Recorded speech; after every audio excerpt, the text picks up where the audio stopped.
6:03 on Thursday, January 16th. We're at 18 degrees. Mostly cloudy, a chance of passing snow flurries later.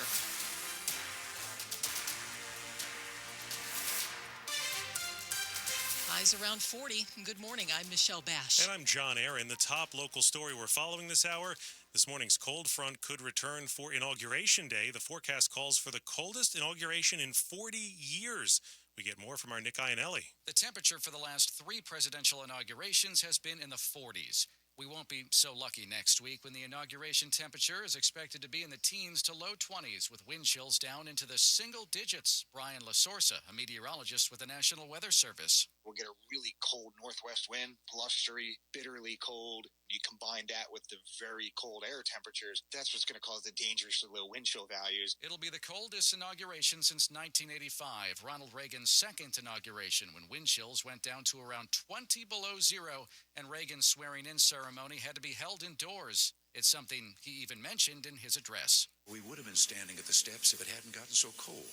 Now we're standing inside. Nick Iannelli, WTOP News. Now, I know Nick has all the data on his side, but I would argue that the coldest inauguration was 2012, which I covered from a riser, and I only wore like a windbreaker that day. Oh, my So gosh. I was just badly underdressed. So to me, that was the coldest inauguration. And then I did the same thing 4 years later. I underdressed. And then in 2020, I wore like 27 different layers of clothes, and I was fine. You finally learned. It took me, 10, 12 years to learn my lesson? That's okay. You eventually learned. I did. After last week's snow, some Fairfax County roads were completely cleared while others were left covered in snow or ice.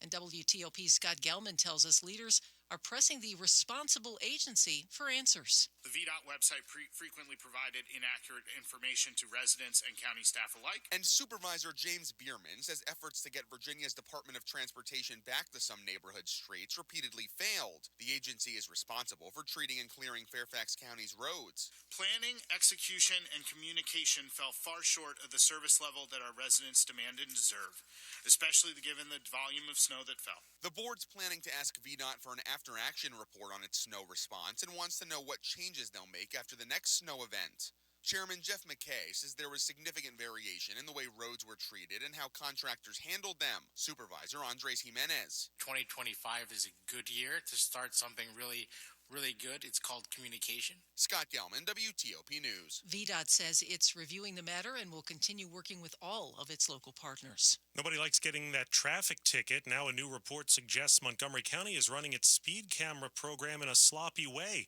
The details from WTOP's Kyle Cooper. One of the findings in the Inspector General's report is the police department does not have written policies on how to make sure the daily required tests of the speed cameras are conducted. That could lead to tickets being dismissed in court in some cases, as Maryland law requires this documentation be admitted as evidence. The report is critical of other procedures as well and suggests the county paid $2.5 million more in 2023 than it should have to the contractor for camera services. In a letter, the county acknowledges some of the issues, but points out the traffic camera program and other efforts have led to serious and fatal crashes in the county to recently drop by 11%. Kyle Cooper, WTOP News. Marketplace apps are great for bargain hunting, but it turns out scammers like them too. Montgomery County Police say they're looking for victims of a scammer using Poshmark.